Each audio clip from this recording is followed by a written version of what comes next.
Bonjour à tous et bienvenue à Kourou en Guyane pour le lancement de ce soir, une mission Ariane qui emportera les satellites Syracuse 3A et Galaxy 15. Au programme de cette émission en direct, des reportages et des interviews avec les principaux acteurs de ce vol.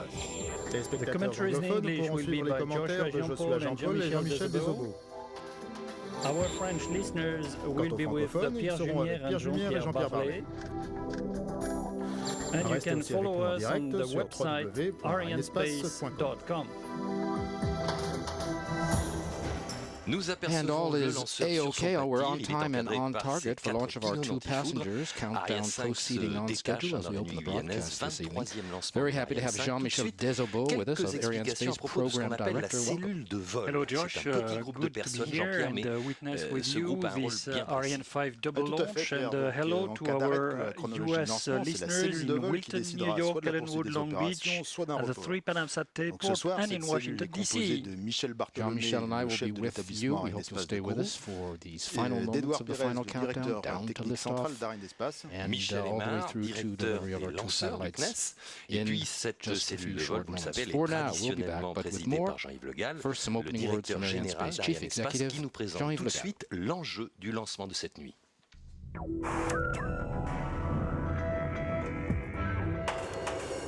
Bonsoir. Eh bien, lancement extrêmement important ce soir avec une Ariane 5 générique. Donc, ça sera le 21e vol avec le lancement de deux satellites, Syracuse 3A pour le compte du ministère français de la Défense et Galaxy 15 pour le compte de l'opérateur américain PanamSat. Donc, 21e lancement d'Ariane 5 générique et ce soir, un lancement double qui permet à Arianespace d'offrir 2 fois plus d'opportunités de lancement que ses compétiteurs et avec 2 satellites qui sont exemplaires de la mission d'Arianespace. D'abord Syracuse 3A, satellite de souveraineté européen, le troisième que Arianespace va lancer en moins d'un an, et c'est ce genre de satellites qui sont en quelque sorte la raison d'être d'Ariane 5, la raison d'être d'Arianespace, puisque nous permettons à l'Europe un accès libre et indépendant à l'espace pour ses besoins de souveraineté. Lancement exemplaire aussi, puisque Galaxy 15 sera le 20e satellite de télécommunication qu'Arianespace va lancer pour PanamSat, l'un des plus grands opérateurs du monde. Et nous sommes très fiers de lancer ce soir Galaxy 15 après le lancement de Galaxy 14 que nous avions mis en orbite au mois d'août avec cette fois-ci un lanceur Soyuz. Donc, 2 satellites pour une mission, la 21e d'Ariane 5 générique, et donc rendez-vous dans quelques dizaines de minutes pour le lancement. Pour les familiers des lancements, voici le classique panneau des verts. Il reflète en temps réel l'état du lanceur, des satellites, de la météo et de très nombreux autres paramètres. Oui, par exemple, l'état du réseau des stations de contrôle, les installations de la base de lancement, les critères de sauvegarde, comme on peut le voir ce soir, donc la synthèse des paramètres du lanceur, des satellites est correcte et tous les indicateurs sont ouverts. Nous vous parlons bien sûr en direct depuis le centre Jupiter, ce centre Jupiter qui représente un peu la tour de contrôle du port spatial de l'Europe. Weather, Tout à fait, Pierre, c'est ici que l'on conduit la chronologie finale du you of lancement. course Nous sommes à have environ the 13 very km. visible actor of Alors tonight, pupitres, bien the évidemment, sont Ariane installés on les its responsables launch techniques de la pad, base, and les obviously responsables its 2 opérationnels clients, et passengers, puis bien sûr les Syracuse responsables Arianespace, 3A and notamment Galaxy Daniel 15. Muret, chef de All this mission pour information from Arianespace. the various spots Et on on the range aperçoit coming in également here donc to Jupiter Christophe Mission Barthou, Control. le RCUA, le To responsable these de la gentlemen, charge this is de Dan Murray, Ariane. who is the mission director, Christophe gère les one contrats of the key passés avec players les 2 tonight. satellites embarqués. He works with Alors the customers Christophe here Bardou in Kourou. et Pierre-François Benetto, le COEL, And Christophe on y Bardou, reviendra, the le Ariane chef Payload des Manager. opérations We're going to sur go l'ensemble de to lancement, hear nous from 2 explique other principals quelques-unes now, des including the caractéristiques launch des site passagers operations de cette manager nuit. on tonight's mission.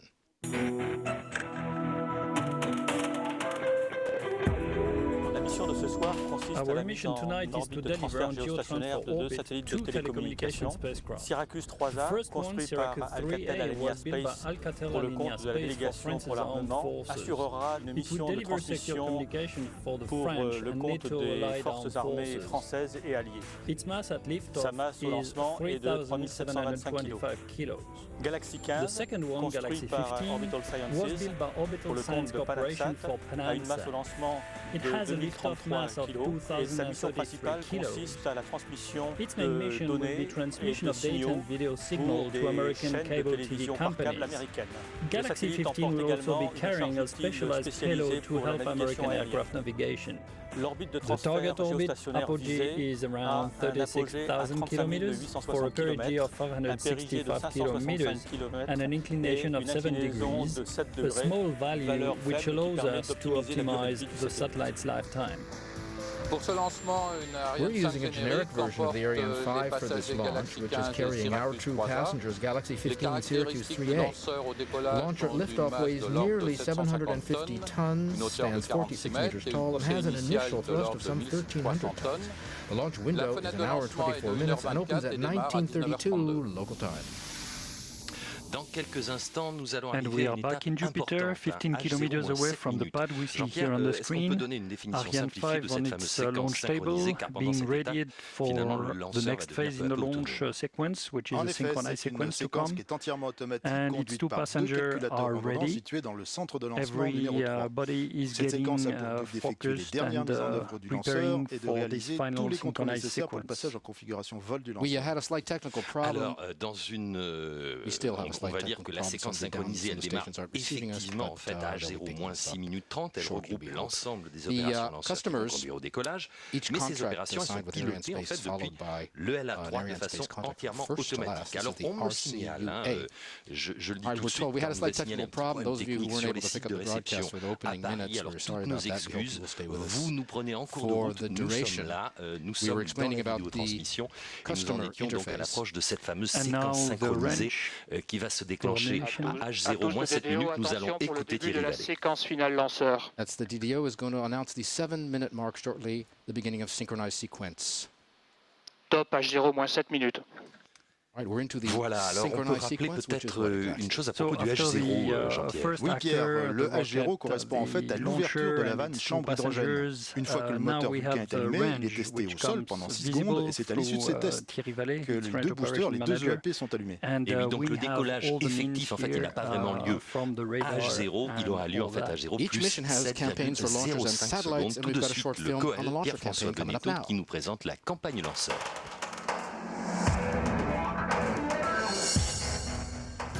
Ce lancement Ariane 5, Syracuse 3A Galaxy 15 a démarré le 25 août par la phase d'intégration du lanceur au bâtiment d'intégration lanceur. Les opérations ont consisté à l'assemblage des propulseurs d'appoint et de l'étage principal cryotechnique, puis la mise en place de la case à équipement et de l'étage à propulsion stockable. Les opérations ensuite ont été le contrôle fluide et électrique des différents systèmes. Cette phase s'est terminée par le contrôle de synthèse lanceur et ensuite l'ensemble de tables plus lanceurs ont été mis en place au bâtiment d'assemblage final pour engager les opérations du plan d'opération combiné. Ensuite, les satellites, Galaxy 15 a d'abord été mis en place au lanceur, puis le composite avec Syracuse 3 a été mis en place sur ce même lanceur. Les opérations ensuite de remplissage ont été réalisées et nous sommes prêts à engager la chronologie finale. Eh bien, voilà le résumé de cette campagne lanceur. Il faut dire qu'évidemment, en parallèle, il y a eu une campagne satellite. Il y a même eu une double campagne, je dirais, puisqu'il y a deux satellites. Nous avons deux passagers ce soir. Et pour bien vous expliquer cette campagne satellite, eh bien, nous allons retrouver Daniel Murray, le chef de mission.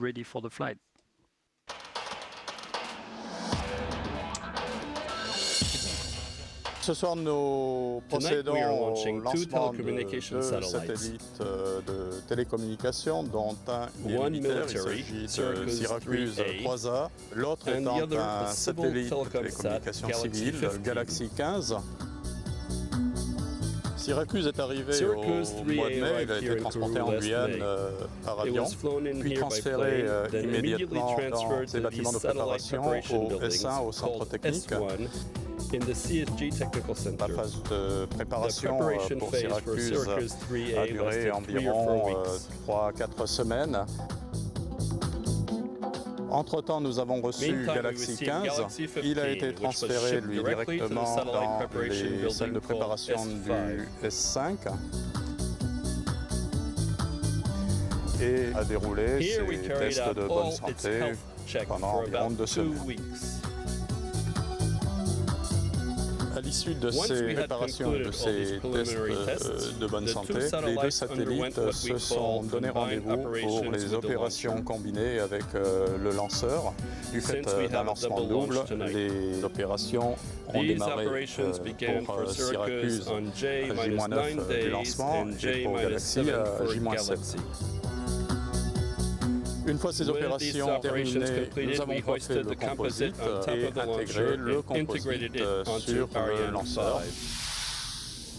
Parlons maintenant du chef des opérations sur l'ensemble de lancement. Alors pour ce lancement, le COEL, Pierre-François Bonetto, on l'a aperçu tout à l'heure, il se trouve à l'heure actuelle au CDL-3. Jean-Pierre, vous qui avez rempli cette fonction lors du dernier vol, comment pourriez-vous expliquer son rôle, le rôle du COEL à un néophyte? Eh bien, c'est le COEL qui a coordonné toute la campagne lanceur. On pourrait dire que c'est lui qui est le commandant de bord du vol de cette ligne. D'ailleurs, sur ces images, on voit ces équipes, les équipes du COEL qui sont finalement les plus proches du lanceur, environ 3 Effectivement, le CDL-3 est un bâtiment complètement blindé et étanche pour protéger les 150 techniciens et ingénieurs qui mènent à bien les étapes de la chronologie finale. Est-ce qu'on peut, pour passer tout de suite à un autre domaine, faire un petit récapitulatif de la météo des derniers jours? Eh bien Pierre, donc depuis 3 jours, les nombreux points météo réalisés ont tous été favorables. Ils ont notamment conduit à autoriser le transfert du lanceur sur l'aire d'avancement hier et le remplissage de l'état cryotechnique aujourd'hui. Alors effectivement, la météo c'est quand même important. Et pour cette nuit, alors précisément. Alors les critères météo les plus récents sont bons, on voit sur la carte qui vient de passer, concernant notamment le vent au sol et les risques d'orage. C'est normal en Guyane, car en octobre, nous sommes en saison sèche. Tout de suite, pendant que la séquence synchro se poursuit, nous allons avoir des images du transfert du lanceur. Ce transfert, il a eu lieu hier, mercredi. On transporte donc Ariane 5 depuis le bâtiment d'assemblage final, le BAF, jusqu'à son aire de lancement. Oui Pierre, on effectue dans ce déplacement sur une voie ferrée, sur le lanceur et la table sont tractés par un camion qui a 32 vitesses et qui évite les à-coups. Il progresse très lentement. Et si vous voulez tout savoir, en roulage, on ne dépasse pas les 4 km/h. Et oui, vous le voyez, ça va très lentement, mais ça c'est normal. Il ne faut pas aller vite, il faut dire qu'il tire une masse énorme. Ça fait 750 tonnes pour le lanceur et le poids de la table, lui, c'est 1850 tonnes, un total de 2600 tonnes. Alors nous arrivons bientôt au H0 moins une minute, c'est toujours un moment important. On peut peut-être en profiter pour lancer tout de suite un bonjour à tous ceux qui nous suivent en direct, qui sont avec nous pour cette chronologie finale, tous les téléspectateurs, notamment ceux qui nous écoutent en Guyane, particulièrement à Kourou. Oui, saluons aussi donc Alcatel à tous de DDO, attention pour H0 moins 1 minute. Alcatel Alenia Space Scan à Toulouse, ainsi que les différents sites de Panamsat aux États-Unis. Top H0 moins 1 minute. Top, c'est parti pour le moins 1 minute. Alors encore quelques petits bonjours quand même, Jean-Pierre. Oui, à la SNECMA, notamment à Vernon, au Fest Toulouse à Évry. Et puis vous avez évoqué VDS au bureau à Bordeaux, et puis Ariane Espace à Washington, et puis au hasard, on va dire Tech Space Air, par exemple en Belgique, j'ai été en Espagne, parce qu'il y a de très nombreux autres sites à travers l'Europe. Nous allons maintenant vous laisser profiter pleinement du spectacle. Nous nous retrouverons dans quelques instants, et c'est Ariane de jouer. The command is given to the 2 big strap-on boosters on the side, and then we have liftoff. And we'll be on our way. So watch for that. Count to 7.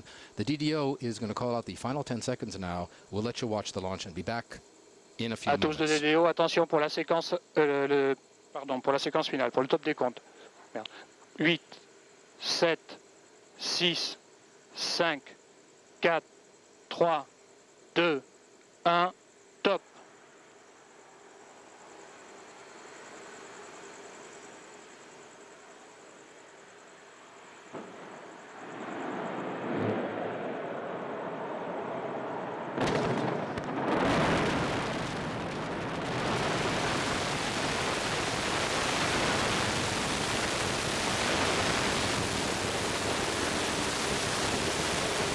Les paramètres bord sont normaux.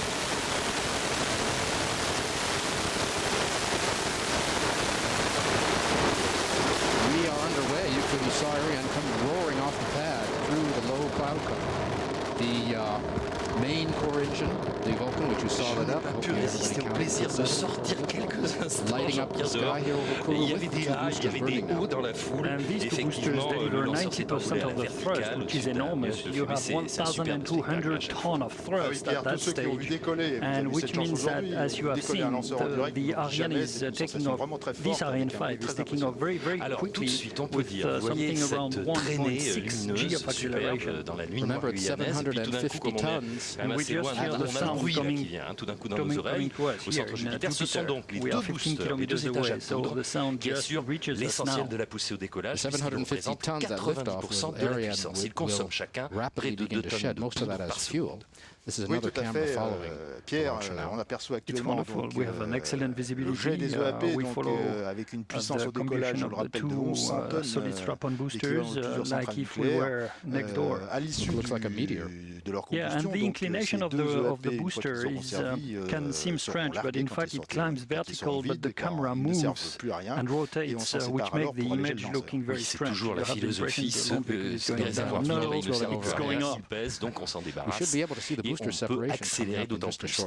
Alors effectivement, des images superbes. Je vois les gens à Jupiter qui sont tous dehors pour observer ce spectacle dans la nuit guyanaise. Alors effectivement, le point s'éloigne. Ça, c'est normal. Ça va très très vite. Sur la courbe, vous voyez le A d'altitude, le V de vitesse tout en bas. Et puis peut-être qu'on peut dire un mot. Oh là, je crois qu'on n'aura pas le temps car dans quelques instants, en principe, la séparation, regardez bien sur vos écrans, la séparation des EAP en direct. There's a separation of the booster. Voilà, écoutez, dans la nuit guyanaise très claire de cette soirée, on a pu la voir en direct. Donc on voit actuellement donc, les deux EAP qui s'écartent et le point luminé un peu plus bas, c'est le jet du moteur Vulcain qui est actuellement en pleine poussée. Et qui continue sa route, lui, débarrassé de ses boosters. Alors, ajoutons que pour éviter toute collision, les propulseurs sont éloignés, écartés du lanceur à l'aide de petites fusées d'éloignement. Les deux satellites, eh bien, ils sont protégés par une coiffe aérodynamique en matériaux composites construite par la société suisse Contraves. Oui, cette coiffe est donc de forme ogivale. Elle protège les satellites pendant la phase d'attente au sol. Elle protège également les satellites de l'ambiance acoustique au moment du décollage et des couches denses de l'atmosphère au début de vol. Cependant, lorsqu'on dépasse justement ces couches denses de l'atmosphère, c'est-à-dire environ à 100 km d'altitude, eh bien, il n'y a plus ni frottement, il n'y a plus de risque pour les satellites embarqués. Et alors, eh bien, on déclenche le largage de cette coiffe. Voilà, vous l'avez vu sur ces images de synthèse. Ça fait combien de kilos au moins sur le lanceur? Eh bien, très exactement, ce soir, cela fait 2130 kg de moins sur le lanceur. Et comme je vous l'ai dit tout à l'heure, plus le lanceur s'allège et plus il accélère. C'est donc maintenant l'étage principal cryotechnique, le PC, qui continue à pousser en ce moment. Un petit mot sur le carburant de cet étage. Oui, Pierre, donc les deux ergols sont d'une part l'oxygène liquide à une température de moins 160 degrés et d'autre part l'hydrogène liquide à moins 240 degrés. Donc ce soir, 131 tonnes d'oxygène ont été chargées à bord pour 26 tonnes d'hydrogène. Notons que ces ergols, eh bien, ils sont fabriqués en Guyane, ici même par Air Liquide Spatial Guyane, dans ses usines à proximité des ensembles de lancement. Et je crois qu'au fur et à mesure de leur fabrication, ces ergols sont stockés directement dans d'énormes réservoirs cryotechniques. Oui, tout à fait. Et 4 jours avant le lancement, ces réservoirs sont transportés en zone de lancement et sont raccordés sur les canalisations qui vont nous permettre de remplir le lanceur. Pour un lancement comme celui de ce soir, nous avions donc au sol, dans ces réservoirs, environ 1000 m3 d'hydrogène liquide et 450 m3 d'oxygène liquide, soit l'équivalent de 2 tentatives d'un lancement. Oui, l'oxygène liquide et l'hydrogène liquide sont donc les ergols de l'EPC. En enflammant donc ces deux ergols au travers du moteur Vulcain, on obtient la poussée nécessaire. Cet étage, l'EPC, ces réservoirs sont en alliage d'aluminium, il est fabriqué par l'ADS, il mesure 30 mètres de haut pour 5 mètres 50 de diamètre. Voilà, et il est équipé du moteur Vulcain qui délivre une poussée de l'ordre de 100 tonnes au niveau du sol et 120 tonnes dans l'eau. Ce moteur, je vous le rappelle, il est fabriqué par la SNECMA et Arnaud dans l'heure, et on peut remarquer qu'il s'agit là d'une véritable coopération européenne. Et oui, Pierre, effectivement, le divergent, la tuyère est fabriquée en Suède et la turbopompe oxygène liquide, elle vient d'Italie. Et voilà, et effectivement, coopération européenne, vraiment au travers de l'Europe, la preuve, tous les sites qui nous reçoivent ce soir, nous allons, puisque nous parlons d'Europe, eh bien parler du spatial en général, puisque toute l'Europe est concernée, nous sommes au port spatial de l'Europe ce soir, et donc je vous propose de suivre l'actualité du spatial de ces derniers mois. Ce sont les traditionnels news, les news d'Ariane Espace.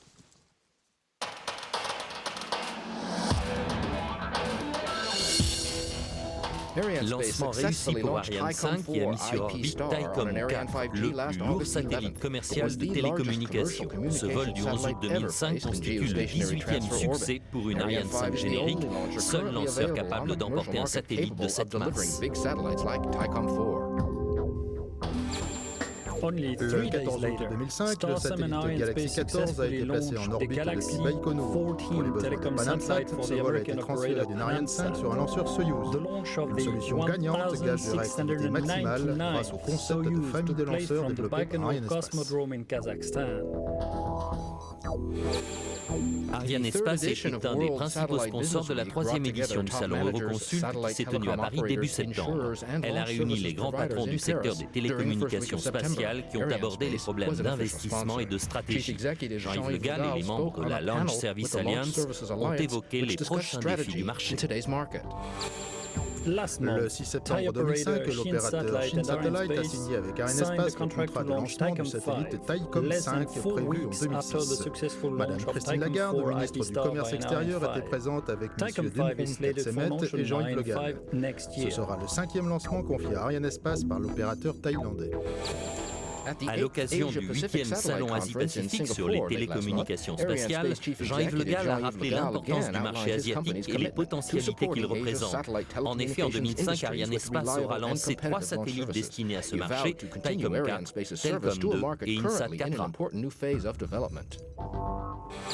Ariane Espace participe aux activités locales de la Guyane en parrainant des équipes de football comme le Gel d'Ardecourt. Superbe parcours pour cette équipe lors de la Coupe Dundon 2005. En finale, l'équipe courroucienne n'a pas raté son match puisqu'elle a remporté la coupe.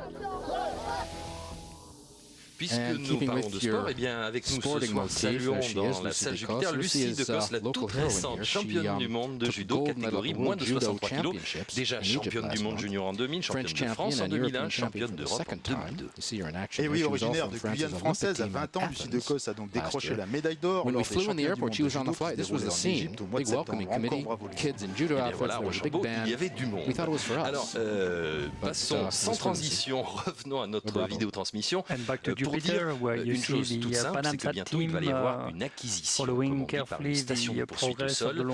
Elle est située tout près de l'équateur, à l'extrême est du Brésil. C'est Natal qui va récupérer toutes les données du lanceur. Jusqu'à présent, le lanceur était suivi par la station de poursuite installée sur la montagne de Pipère. Oui Pierre, donc le lanceur tout au long de son vol est suivi par des stations au sol. Pour le vol de ce soir, les stations sont Kourou, Natal en Amérique du Sud. Ensuite, il y aura Ascension au milieu de l'océan Atlantique et enfin Malindi situé en Afrique de l'Est au Kenya. On peut maintenant donner quelques chiffres pour préciser les caractéristiques du vol de ce soir. Oui Pierre, donc, pour le lancement de ce soir, la masse d'Ariane est d'environ 750 tonnes et la performance demandée est de 6478 kg, dont 5750 kg représente la masse des satellites Syracuse 3A et Galaxy 15 dans l'espace. C'est énorme. Rappelons au passage qu'il faut une puissance vraiment énorme pour mettre sur orbite des satellites puisque le rapport moyen est d'environ 1%. Oui Pierre, cela veut dire grosso modo que les lanceurs pèsent 100 fois plus que les satellites qui transportent. Oui. Maintenant donc, le PC, l'étage principal géotechnique a pratiquement consommé tous ses ergols. Et dans ce cas-là, eh bien, c'est tout simple, il va s'éteindre. Donc il va bientôt s'éteindre, cette PC. Il aura fonctionné plus de 9 minutes alors que nous voyons Fernando Doblas sur nos écrans. Et on va s'en séparer, donc nous allons attendre cet instant.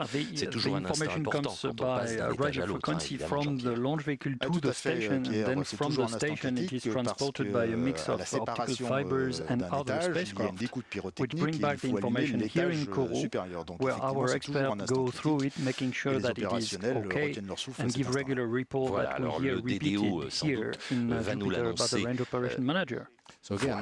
Nous l'avons entendu, nous, dans nos casques, on va donc s'alléger finalement de la masse sèche de l'EPC maintenant. Oui, tout à fait. Donc l'EPC est désormais vide. C'est maintenant l'EPS, l'étage à propagole stockable, qui va prendre le relais. Alors cet étage à propagole stockable, vous voyez sur ces images, il prend le relais effectivement, il va fonctionner pendant 17 minutes environ et il va lui se rapprocher du point d'injection, du point de libération prévu et cela avec une vitesse de plus en plus élevée. Alors Jean-Pierre, on peut tout de suite parler très rapidement de l'activité d'Arianespace qui a été très soutenue ces derniers mois, et nous allons voir tout de suite un clip qui montre à la fois le lancement de Thaïcom et le lancement de Galaxy 14. C'était deux lancements quasi parallèles.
Tout se passe très bien pour Ariane, mais nous renouvelons tout de suite nos excuses auprès de certains sites, notamment parisiens, qui ont eu des problèmes de réception lors du début de cette vidéotransmission. Alors, quelques informations sur le premier de nos passagers, Syracuse. Donc Syracuse 3A est le premier satellite du système français de 3e génération. Donc Syracuse 3 est dédié aux télécommunications militaires protégées, sécurisées, et constitue la première pierre du système européen. Nous retrouvons, pour nous en parler un peu plus avant, François Lureau de la délégation générale pour l'armement. Il y a quelques mois, nous avions Helios. Maintenant, nous avons Syracuse. Helios. With these two satellites, we have all the elements necessary for a modern military satellite command system for tomorrow. Syracuse is the communication system, the nervous system, if you will, of this overall command system. It will provide the French and the European or NATO forces with greater flexibility, which means we will be able to have military communications whenever and wherever we want and need them. It will also be a source of protection for us against various threats, and all these communications will be highly protected. C'est en fait une nouvelle démonstration du savoir-faire européen dont nous pouvons être fiers. Two leading industrial partners share the spotlight in this operation, along with Arianespace, of course. On ne va pas non plus oublier they are Alcatel, Alenia Space, and Thales. Alenia Space et Thales. They have once again shown that European industrial know-how is world class. De premier niveau mondial. Les technologies sont civiles et militaires. Ce satellite utilise très largement la technologie civile. 80% des composants viennent du civil. Mais il y a aussi, et il y aura, des retombées civiles pour l'économie générale, l'économie de la société. Il y a en particulier des techniques modernes, dites d'antennes actives, qui ont des retombées très importantes dans le domaine civil. Donc on voit à nouveau un exemple où la technologie européenne de premier temps sert les intérêts de la société, contribue à assurer la sécurité globale de ce monde, mais également contribue au progrès de notre société. Voilà, vous en savez un peu plus sur le système Syracuse et vous allez en apprendre davantage, car pour mieux comprendre ce système dans son ensemble, nous retrouvons dans un instant le général Henri Fintéja, c'est le chef d'état-major des armées françaises, et il va un petit peu mieux nous expliquer la nature et les progrès que représente le système Syracuse dans son ensemble.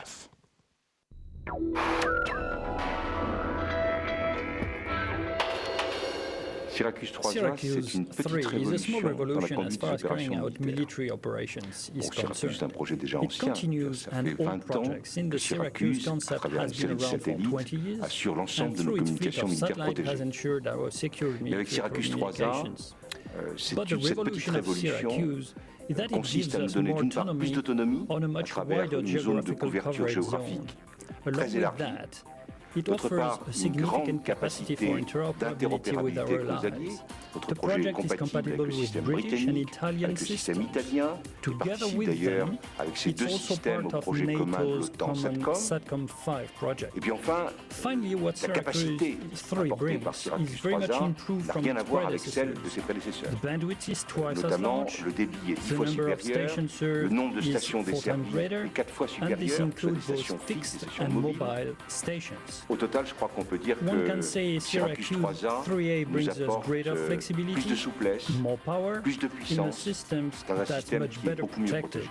Donc c'est une petite révolution. Donc Pierre, comme on peut le voir, le vol s'est poursuivi pendant ces interviews et actuellement donc la trajectoire est tout à fait nominale et les paramètres tout à fait normaux pour la phase actuelle. Donc tout va bien, vous voyez que la vitesse, eh bien, nous sommes à 8 km 12 par seconde, l'altitude, nous avons dépassé les 435 km en altitude. Quelle est la vitesse d'ailleurs que doit atteindre le lanceur pour pouvoir libérer ses passagers, ces deux satellites? Pierre, la vitesse requise est de l'ordre de 9,5 km par seconde. C'est Kourou Cayenne en 6 secondes. À Kourou Cayenne en 6 secondes, effectivement, là on comprend mieux. On va tout de suite donner des informations sur nos clients et en premier chef sur le programme Syracuse. On peut rappeler que la maîtrise d'œuvre de ce programme elle a été confiée à Alcatel Alenia Space et à Thales Communications. Nous apercevons, bon ça n'est pas Pascal Souris, je le dis pour ceux qui regarderaient, Pascal Souris elle arrive tout de suite avec une interview, c'est la PDG d'Alcatel, Alenia Space. Le besoin des armées a évolué durant ces 10 dernières années vers une utilisation intensive des moyens spatiaux et en particulier des satellites de télécommunications. Autrefois réservé aux communications longue distance, il représente maintenant la clé de voûte des systèmes de communication des théâtres d'opération et doivent permettre d'échanger en temps réel voix, données, images et vidéos. Alcatel, leader mondial de ces technologies de communication multimédia, au carrefour des usages civils et militaires, a relevé le défi de ces nouveaux besoins. Premier industriel européen des satellites, Alcatel Alenia Space a développé en tant que maître d'œuvre de Syracuse 3 une solution particulièrement adaptée aux besoins en télécommunications militaires spatiales de la France et des pays alliés pour la prochaine décennie. Syracuse 3A sera le premier satellite de sa génération en orbite. Il offrira des capacités haut débit, flexibles, facilement reconfigurables et très bien protégées, avec un segment sol de mission et de contrôle dédié. La constellation sera complétée par Syracuse 3B. L'investissement réalisé par la France pour ces satellites de nouvelle génération, dotés des dernières avancées technologiques, a permis la sélection du système Syracuse par les pays de l'OTAN dans le cadre du programme NATO SATCOM Post-2000. Nous sommes très satisfaits du partenariat industriel noué avec Thales, qui apporte au programme Syracuse 3 ses compétences sur le segment sol et les réseaux. La réussite de ce programme conforte Alcatel Alenia Space dans sa position de leader européen des systèmes spatiaux de défense, aux côtés de ses autres réalisations pour le secteur des télécommunications, Syracuse 1 et 2, SICRAL, Star One, Koreasat 5, ou pour les systèmes d'observation, Helios, Pléiades, Sarloupe et Cosmos Skynet. Alcatel Alenia Space est prêt à développer les futurs programmes de télécommunications et d'observation qui maintiendront la France et l'Europe à un haut niveau de compétences dans le domaine stratégique du spatial de défense. Alors, à l'heure actuelle, en sommes-nous? Voilà, Pascal Souris, nous la retrouvons tout à l'heure, nous l'avons confondu avec Françoise Bouzita. Pardon pour nos cadreurs. À l'heure actuelle, eh bien, le lanceur il est en fin de visibilité de la station d'ascension. Il va être acquis relativement bientôt par la station de Malindi. Il faut préciser, Jean-Pierre, que le lanceur il émet en permanence des données vers le sol. Oui, Pierre, il y a près de 600 paramètres qui sont collectés de façon continue via la télémesure pendant le vol. Toutes ces données sont enregistrées et seront minutieusement analysées par la suite. Tous ces paramètres ils constituent ce qu'on pourrait appeler la fiche signalétique du vol, tout un ensemble comme ça de données. Cela nous permet donc d'améliorer la connaissance du lanceur lorsqu'il n'est plus visible, et grâce à cette banque de données, on pourra au besoin effectuer des corrections, des améliorations lors des prochains vols. Voilà. Alors, la station de Malindi, je pense qu'elle va récupérer les données que lui envoie le lanceur d'ici moins d'une minute. Petite précision peut-être sur Malindi, alors que nous voyons, voilà, avec un bon synthé Françoise Bouzita. Dites-nous tout sur Malindi, Jean-Pierre. Eh bien, c'est une station de télémesure qui est située sur la côte est de l'Afrique au Kenya et qui va désormais assurer le suivi des informations de télémesure transmises par le lanceur. Alors, on peut préciser aussi au passage, parce que c'est important, alors que l'on aperçoit Philippe Berthe-Retière, le directeur commercial d'Ariane Espace, que le lanceur, si je peux dire, il n'est jamais perdu de vue. Il n'est jamais perdu de vue. C'est-à-dire que lorsqu'Ariane est en fin de visibilité par rapport à une station de poursuite, eh bien, elle est déjà acquise par la suivante. C'est ce qu'on appelle le recouvrement. Oui, le recouvrement nous permet d'avoir la certitude de ne jamais perdre le lanceur. C'est pour cela qu'il faut un réseau de stations au sol réparti sur l'entièreté de la trajectoire du vol. Alors d'ailleurs, on n'a pas toujours les mêmes stations selon la nature des vols et des missions, alors que nous voyons sur ces images qu'effectivement, il y a le lanceur tout d'un coup, il arrive en visibilité de Malindi, ça y est, c'est fait, et c'est elle qui va recevoir toutes ces données. Donc effectivement, cela varie selon un lancement en direction du nord. On a un certain nombre de stations vers l'est, pour tous ceux qui l'ignoraient, nous allons tout de suite retrouver Brian Singh, c'est le directeur de la mission PanamSat. Galaxy 15 est le troisième satellite géostationnaire construit par Orbital Sciences pour le compte de PanamSat. C'est un satellite d'une puissance d'environ 2,5 kW qui servira de relais pour les réseaux de télévision câblée de proximité. Avec sa position à 133 degrés ouest, nos plus gros clients vont pouvoir profiter des capacités de Galaxy 15. Galaxy 14 ayant été lancé le 14 août sur un lanceur Soyuz depuis Baïkonour, Galaxy 15 est donc le deuxième satellite PanamSat a été lancé par Ariane Espace en moins de 2 mois, puisque ce vol a lieu le 13 octobre 2005.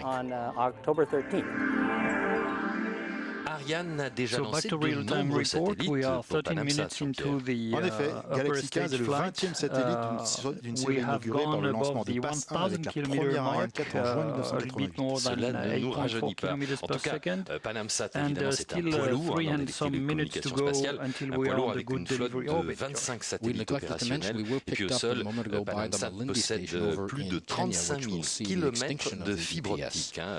PanamSat, nous allons mieux les découvrir avec un film où nous allons apercevoir deux des principaux dirigeants qui nous font la conversation.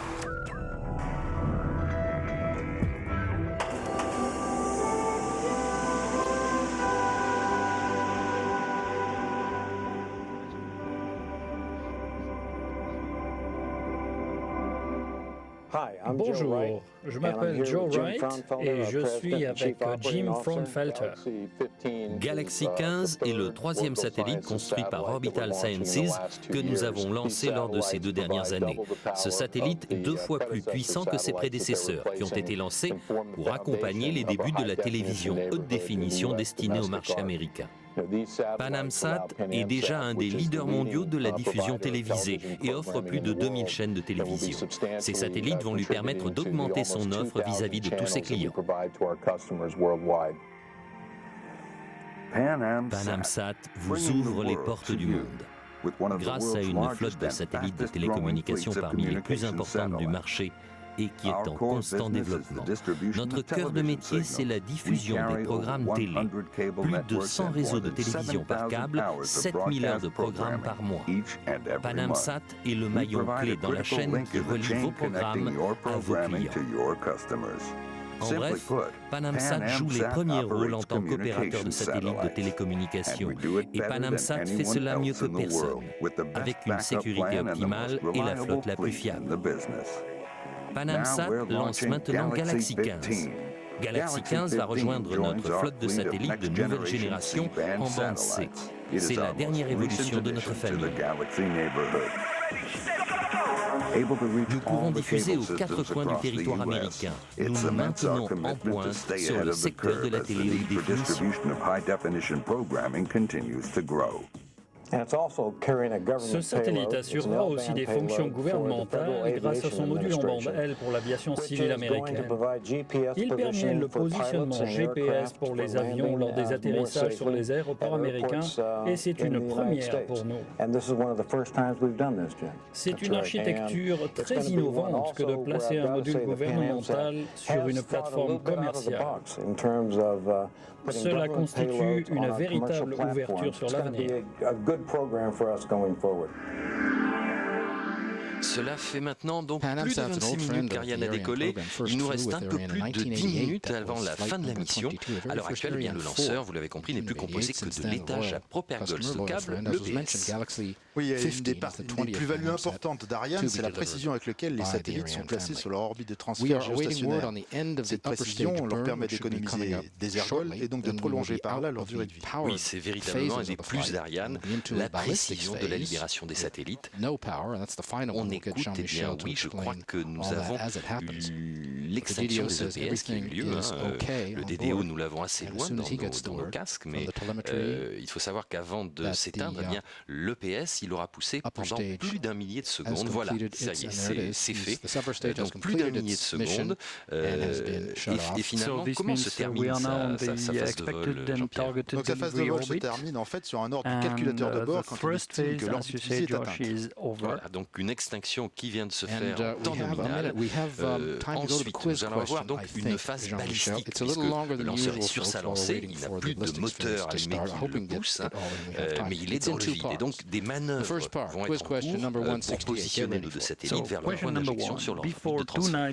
Alors rappelons les enjeux de ces phases balistiques. Le premier, c'est contrôler l'attitude des décharges utiles, c'est-à-dire contrôler l'orientation des satellites dans l'espace et leur mise en rotation. Alors l'orientation du satellite, je crois que nous avons vu, Carole Beltrand, directeur du programme Syracuse 3. Si nous ne l'avons pas vu, voilà, c'est elle. Il fallait quand même la mentionner au passage. Je voulais préciser que l'orientation du satellite au moment du largage, eh bien, elle est destinée à favoriser l'acquisition par les stations de poursuite au sol. Nos deux clients de ce soir seront également mis en rotation avant leur libération. Il s'agit cette fois d'une rotation à vitesse lente, de l'ordre de degrés par seconde. Oui, tout à fait, Pierre. Donc, cette rotation qu'on appelle dans notre jargon le spin, ce spin lent a pour but d'éviter l'éblouissement de certains capteurs de satellites et aussi d'assurer une stabilité thermique du satellite face au rayonnement solaire. Voilà, donc le satellite, vous le comprenez, il va tourner sur lui-même et comme ça il est réchauffé de manière uniforme par le rayonnement solaire. On évite ainsi qu'il y ait des parties très froides et puis des parties qui surchauffent. D'ailleurs, nos amis anglo-saxons généralement appellent cela une phase barbecue.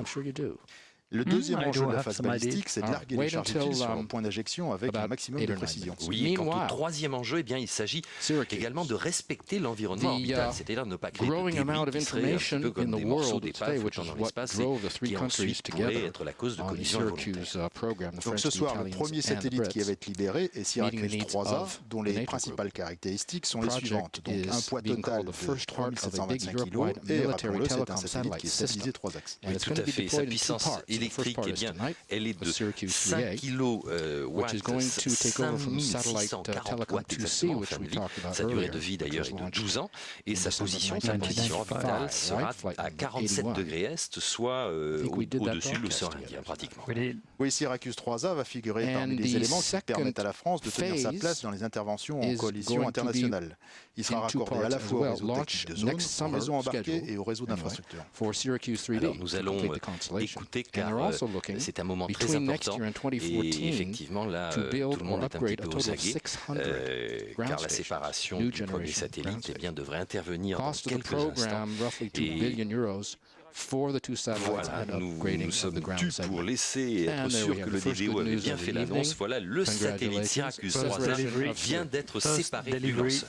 Et on sent le soulagement chez nos clients des armées de la DGA qui sont manifestement ravis de cette affaire. Oui, effectivement, là, c'est quand même un ouf de soulagement, car il faut dire quand même que ces équipes travaillent depuis plusieurs années à chaque fois sur des projets à long terme. La fabrication d'un satellite, vous savez, ça dure 2 ans et quelquefois beaucoup plus.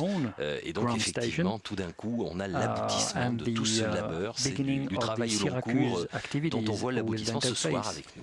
Oui, mais à cet instant, l'affaire n'est pas finie, parce que bien sûr, les stations au sol de Syracuse vont faire l'acquisition du satellite et lancer les premiers contrôles de son antenne. Et puis Syracuse 3A, eh bien, ce satellite va déployer ses panneaux solaires avec une belle envergure en orbite de 30 mètres. Tout à fait, et c'est un instant très important parce que dès que le satellite Syracuse 3A recevra donc les rayons du soleil, il pourra alors commencer à être alimenté par ses propres panneaux solaires. Oui, bien sûr. Et alors, donc, nous venons, vous l'avez compris, de libérer le premier de nos 2 passagers. J'allais dire, c'est peut-être un mauvais esprit, mais cela nous fait donc un satellite en moins sur le carnet de commande. Pierre, là, c'est de la logique mathématique pure. Mais je vous rassure, le carnet de commande est toujours aussi impressionnant pour un espace avec toujours 40 satellites à lancer. Oui, c'est par hasard. Arianespace est le leader mondial du marché des lancements des satellites commerciaux. Soulignons au passage qu'en 25 ans, Arianespace a signé plus de 260 contrats de lancement avec 62 opérateurs internationaux. Au jour d'aujourd'hui, 65% des satellites opérationnels en orbite ont été lancés par Arianespace. Et nos 40 satellites constituent de loin le plus gros carnet de commandes de l'industrie spatiale mondiale. Et puis en parallèle de ça, il y a toute l'expérience accumulée, ce savoir-faire irremplaçable qui permet à Arianespace de s'adapter à toute l'équipement satellite présent sur le marché. Eh bien, donc Arianespace alors, a une caractéristique, c'est d'avoir développé un système qui porte son nom, c'est un petit peu du jargon, vous allez dire, le système de lancement double Ariane. Le système de lancement double Ariane, c'est ce qu'on appelle le SILDA. Alors le SILDA, il va être séparé, c'est un moment également important, peut-être qu'on peut tout de suite un petit peu anticiper et dire comment il va être séparé, comment cela se passe. Eh bien, le SILDA, en fait, va être découpé à l'aide d'un cordon pyrotechnique et la partie supérieure du SILDA va être éjectée grâce à 8 ressorts. 8 ressorts, effectivement, qui vont permettre, eh bien, en gros, de libérer notre deuxième passager, puisque Galaxy 15, il attend bien confortablement, il est là et on va faire partir ce SILDA pour lui permettre d'être non pas à l'air libre, comme on pourrait dire, mais à l'espace libre. Cela devrait intervenir dans quelques secondes. Effectivement, vous voyez sur ces images. de synthèse à l'écran. Ça a peut-être été fait d'ailleurs, parce que c'est vrai que nous n'entendons pas, nous sommes toujours très distinctement le DBO. C'est fait, on me confirme l'information. Alors, tout de suite, je pourrais dire que on va attendre la séparation de deuxième passager. Bien évidemment, nous attendons tous maintenant la séparation de PanamSat, qui est un de nos plus anciens clients et aussi un des plus fidèles. Oui, rappelons quand même au passage que le premier satellite PanamSat, il a volé sur le vol inaugural d'Ariane 4 et c'était en 1988. Quelques caractéristiques techniques peut-être concernant ce satellite Galaxy 15. Eh bien, Galaxy 15 avait une masse de 2033 kg au lancement, déployant en orbite son envergure sera de 12,60 m. Et tout de suite, eh bien, le chef de mission Galaxy 15 va nous expliquer ce qui va se passer une fois que le satellite aura été largué. Lorsque Galaxy 15 sera séparé du lanceur Ariane 5, Orbital Sciences procédera à une série d'allumages de moteurs d'apogée à ergot liquide. Cela afin de pouvoir atteindre son orbite géostationnaire. Une série de tests de contrôle de bonne santé du satellite sera ensuite réalisée. Puis nous mettrons le satellite dans sa position orbitale définitive où il commencera alors son service commercial. Ce satellite de PanamSat, donc Galaxy 15, va essentiellement servir à la télévision haute définition, au réseau câblé américain. C'est un satellite commercial de dernière génération avec des équipements de très haute technologie. Et ce satellite est destiné à couvrir tout le continent nord-américain et plus spécialement les États-Unis. Nous allons tout de suite faire mieux connaissance avec notre client, justement PanamSat. PanamSat, je l'ai dit tout à l'heure, c'est un poids lourd des télécommunications spatiales. Grâce à un film qui présente donc les principales activités de cette société. Last word from PanamSat now, and we'll be back for separation. Exciting moments, so don't go. En langue anglaise.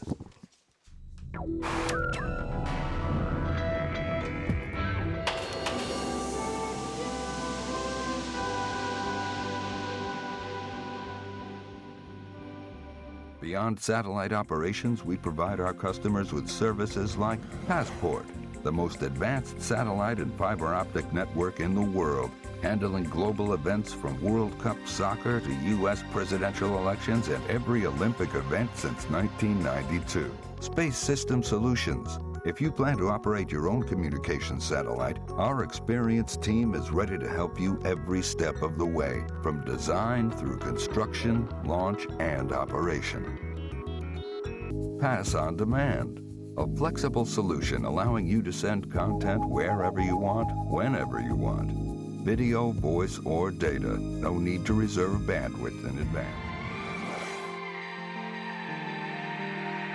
All these services and more make Pan Am Sat what it is today. A company that grows its business by taking care of its customers with proven technology and the most experienced team of professionals in the industry. Pan Am Sat, bringing the world to you. Juste avant ce moment très important que va constituer la séparation du satellite Galaxy 15, on pourrait peut-être donner quelques informations techniques précises sur la manière effective dont cela se passe. Eh bien, le satellite est posé sur un adaptateur qui est maintenu par un sangle. En fait, au moment de la séparation, on fait sauter un bout pyrotechnique qui relâche la sangle. Et le satellite libéré du composite haut, il y a des ressorts, des éloignements qui l'écartent de ce composite. Voilà, et descriptif technique de ce qui se passe tout là-haut.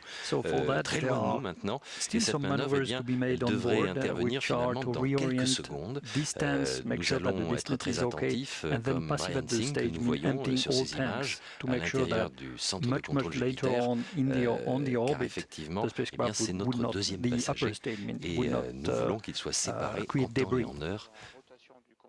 So we have still a lot going on, even though the powered phase. Donc on a entendu le DDO, Jean-Pierre. Tout à fait. Donc le satellite est en train de rejoindre son attitude et d'être spiné. Separation, all is normal. Et voilà. Says the DDO.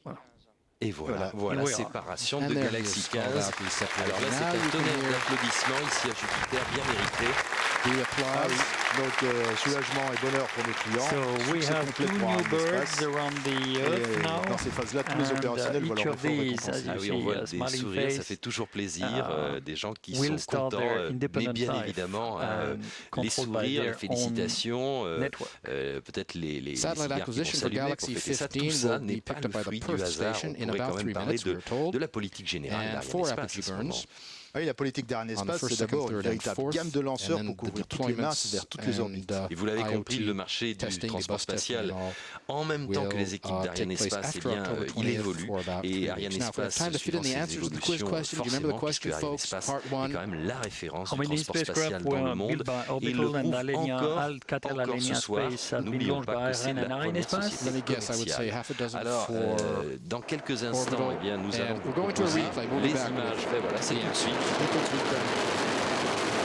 Toujours aussi impressionnant. We'll try to squeeze this in. I would say half a dozen for orbital and about a dozen, maybe a little more for images apéritives, car tout à l'heure, nous allons avoir droit à un vrai replay pour revoir le lancement, car c'est toujours très rapide, surtout que Ariane 5 est vraiment impressionnante. Il suffit sorti tout à l'heure pour le voir, ça va très très vite. Tout à fait, dans ces moments-là, voilà le replay. Le décollage est une phase extrêmement critique pour le lanceur. N'oublions pas que le lanceur Ariane 5 s'extrait de sa table de lancement. Again, a replay from another camera. Actually, you're not far off either. 3 times. The first one, Flight 140 in March of 1901, BSAT-2C orbital. Brian Singh, tout le monde se félicite.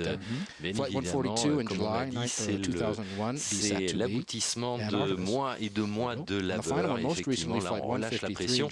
Alors là, nous avons les images du centre de contrôle Jupiter, c'est-à-dire, on va dire, la partie la plus visible, j'allais dire. Qu'est-ce qui se passe, dites-nous, au CDL3 Là aussi, je vais dire, au CDL3, je suis sûr que mes camarades, actuellement, de joie intense. Regardons ces images, on va se taire un petit peu, regardez.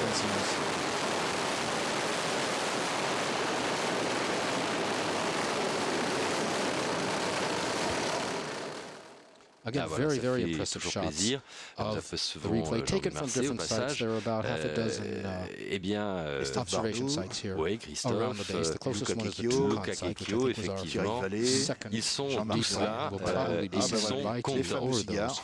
Voilà, j'en parlais. Here on the screen, an image I like very much is when all the teams are mixed. You don't know who was the CNES, CSG, range responsible, customer, Arianespace vehicle, or customer.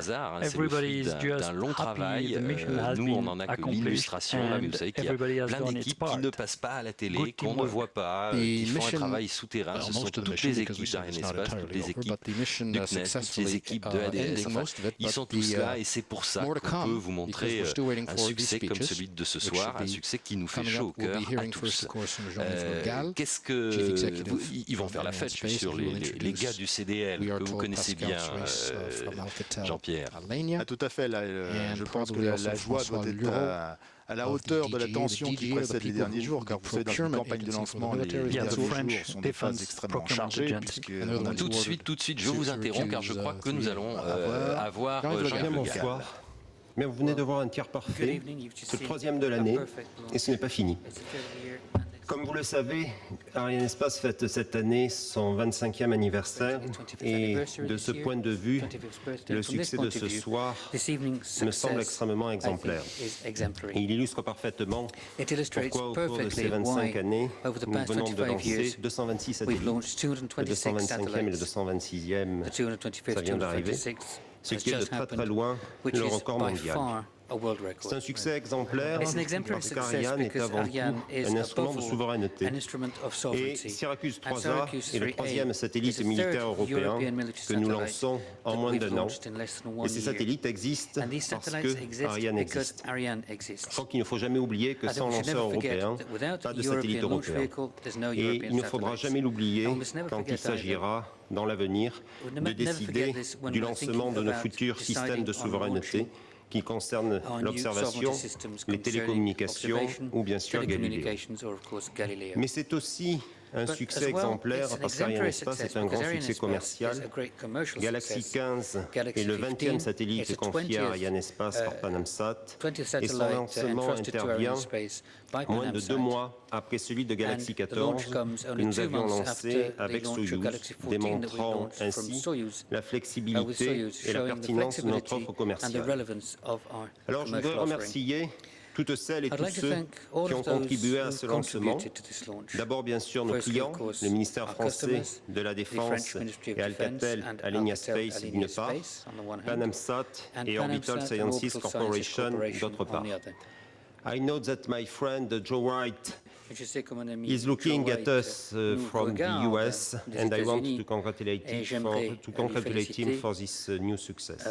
Je voudrais aussi remercier les équipes de l'ESA, les équipes du CNES, à la direction des lanceurs, au Centre spatial guyanais ou au Centre spatial de Toulouse qui vient d'ores et déjà de faire l'acquisition de Syracuse 3A, et toutes les équipes de l'ensemble de l'industrie spatiale européenne.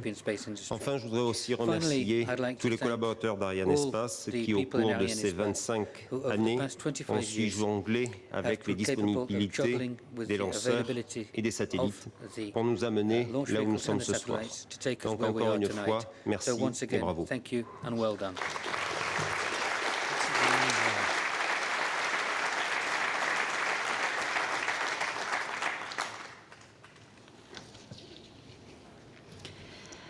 Bonsoir à tous. Nous sommes vraiment très heureux d'être tous ensemble ce soir en mesure de fêter un très beau succès. Je souhaite en particulier remercier Arianespace pour ce lancement magnifique. Alcatel Alenia Space a en fait une très grande expérience des lancements avec Arianespace, puisque Syracuse 3A est le 28e satellite Spacebus lancé par Ariane. Et ce 28e tir a été donc un lancement parfait. Je tiens à féliciter et à remercier aussi toutes les équipes du CNES, de l'ESA, les équipes industrielles qui, en Guyane et en Europe, ont contribué au succès de cette mission. Et je souhaite bien sûr remercier la DGA et le ministère de la Défense de nous avoir fait confiance pour ce programme ambitieux. Le lancement d'un satellite tel que Syracuse 3A est essentiel à plus d'un titre.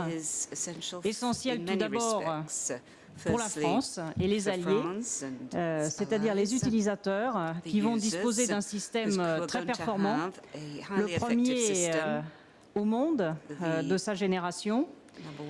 Mais c'est aussi un lancement très important puisqu'il nous rappelle que les satellites institutionnels, et en particulier de défense, représentent une partie très importante et stratégique de l'activité du secteur spatial.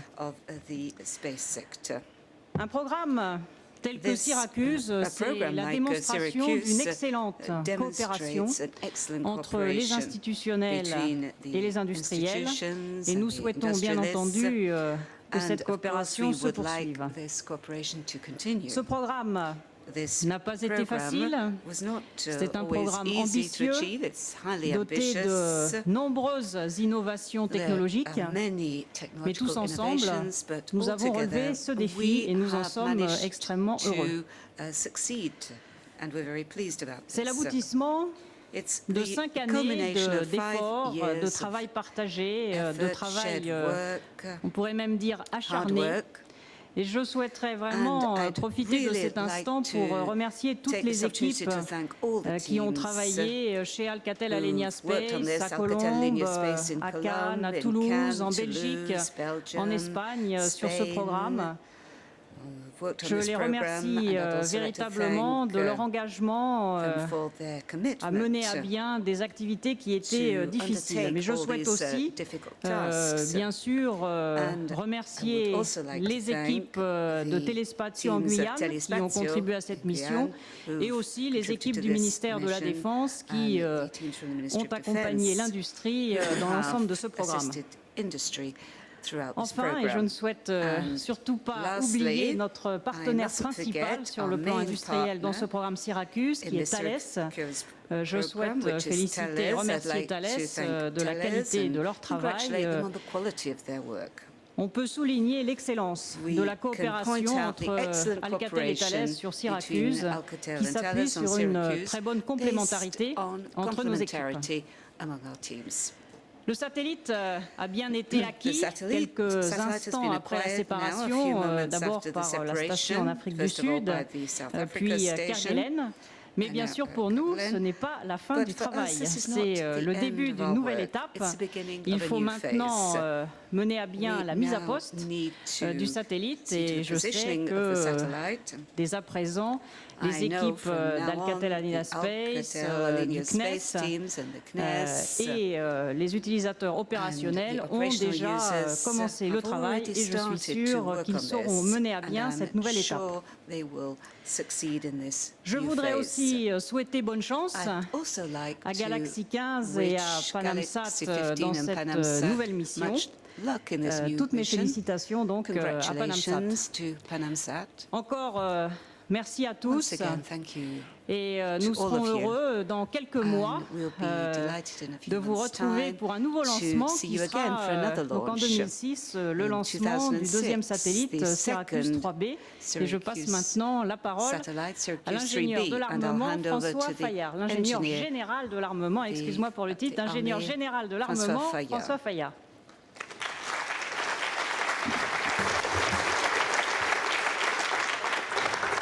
Pascal Serus a parlé d'une nouvelle étape qui nous attend dans la semaine qui vient. Quelle cause cette nouvelle étape?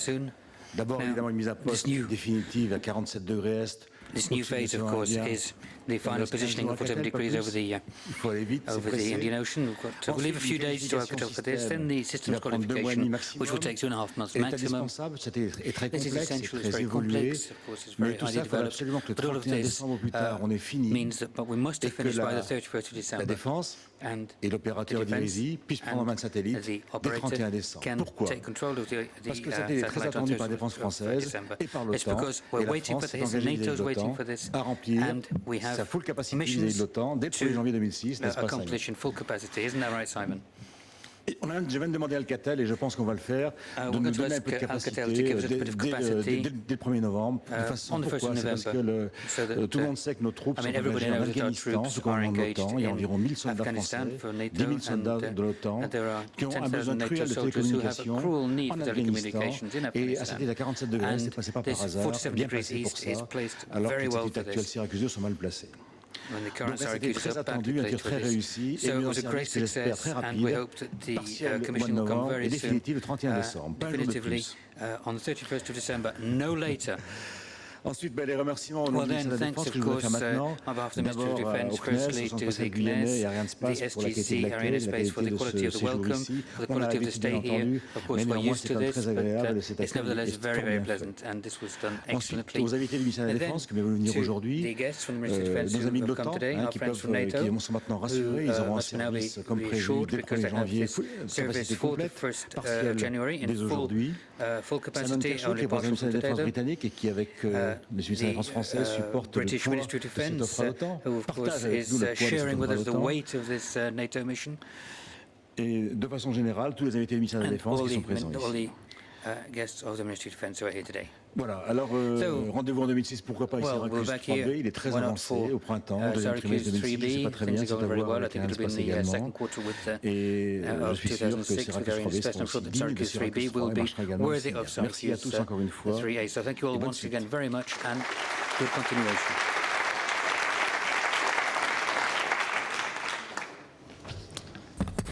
Thank you.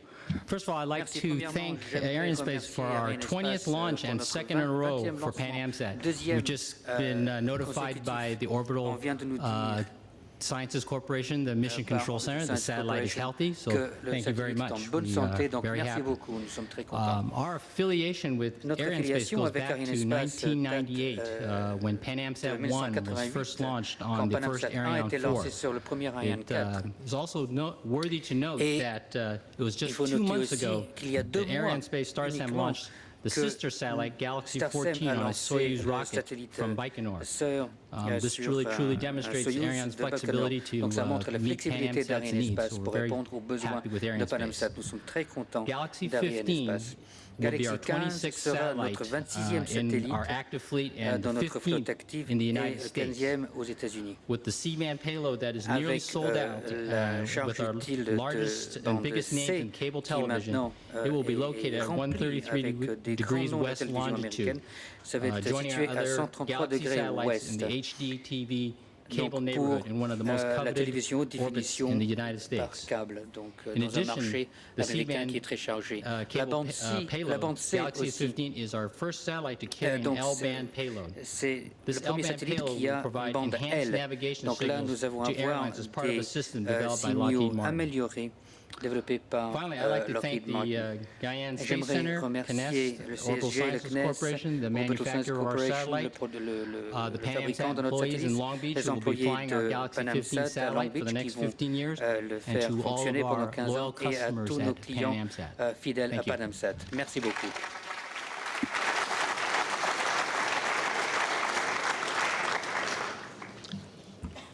Bien, merci. Donc, avant de nous quitter, je voudrais vous donner deux rendez-vous. D'abord, le 26 octobre à Baïkonour, où, avec un Soyuz, nous lancerons la sonde Venus Express de l'ESA.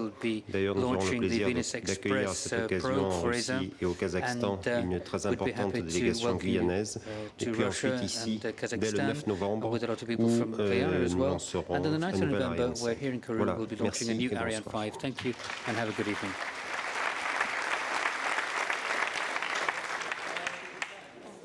All right, over the final replay shots, nous allons voir tout de suite les images du replay, revoir les images de ce lancement qui a eu lieu tout à l'heure. Et bien voilà le bulletin et puis les gerbes de fumée là, se dirigent vers les caméras. Et hop, c'est parti, ça va très vite, toujours avec Ariane 5. Alors c'est le temps il est temps de dire au revoir à tout le monde. Merci Jean-Pierre pour votre collaboration. Merci aux équipes de RFO, merci à notre réalisateur. Et puis j'aimerais t'en voir Syracuse, comme dit la chanson. En tout cas ce soir nous avons vu Syracuse, nous avons vu le lanceur Ariane, ce qui vaut bien l'île de Pâques. On se dit à tout bientôt. Merci à vous tous qui nous avez suivis au revoir et à très bientôt. Au revoir Pierre, à bientôt. Au revoir à tous. Au revoir à tous. Well, we'll say goodbye to you over these shots. Next launch will be on November 9th, October 26th and November 9th. Thanks for being with us. Jean-Michel Desabeaux, Joshua Jempol. See you next time.